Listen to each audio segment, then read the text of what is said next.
ඔබතුමා නේද අර බස් වලට ගොඩ වැට වෙලා හෙලිවැල්ලෙන් මේ වගාපාලු ඉල්ලලා තිබුණේ? මහත්තයෝ හෙලිවැල්ලෙන් හිටියේ එතන නෙමෙයි. දවස් 6ක් තිස්සේ මම මේ ගහේ හෙලිවැල්ලෙන් තමයි.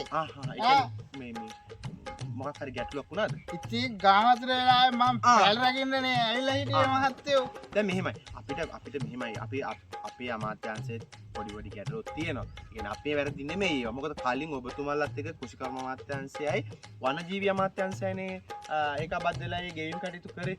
දැන් මේ පාර මේ පළවෙනි පාරටනේ මහත්තයා මේ දීවර අමාත්‍යාංශයට මේක ආවේ. ඉතින් මහත්තයෝ ගිය කන්නේ අලි වෙඩි දීලා අලි එනේ නතර කරන්න ඒගොල්ලන්ට තිබ්බනා කලින් වරුතා අමාත්‍යාංශයේ මෙච්චර දරදාරිතාවයක් මේ වෙල් ස්පර්ශ කරනවා කියලා දැනුවත් කරලා තිබ්බනා ඇයි ඕගොල්ලන්ට බැරි වුණේ මේකට කලින් දැල් ටිකක් කියලා මේවා බලකන්න.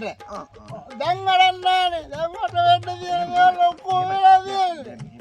ඒක මාළුවා වීගහට ඇටැක් කරනවා කියලා අපිට කිසිම වෙලාවක මේ කොහෙවත් ලියවිලාවක් තිබුණේ නැහැ. ඉතින් මහත්තයෝ අලියෙක් නම් අපි ගිනි පෙලෙල්ලක් හරි මොකක් හරි අරගෙන අපි අර ෂෝ කියලා හරි අපි මේක ගිලි පන්නන්නද?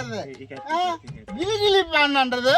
දැන් මෙහෙමයි අපි දැන් මේක මේ තත්ත්වෙන් තියෙද්දි කිසිම ගෙයින් කටයුත්තක් සිද්ධ කරන්න ඉතින් මහත්තයෝ මේක දැන් මම මේ නැවත වකා කරලා නේද තියෙන්නේ. එහෙනම් ගැටලුවක් නැහැනේ. අම්මේ මහත්තයෝ මේක දැන් ඔක්කොම නහත්ති වෙලා නැවත මේ වගා කරලා මගේ දන්ලා ඔක්කොම දේවල් මේකට යට කරලා නේද තියෙන්නේ. හරි දැන් කිසි ගැටලුවක් නැහැ. දැන් මේ මට තේරෙනවා.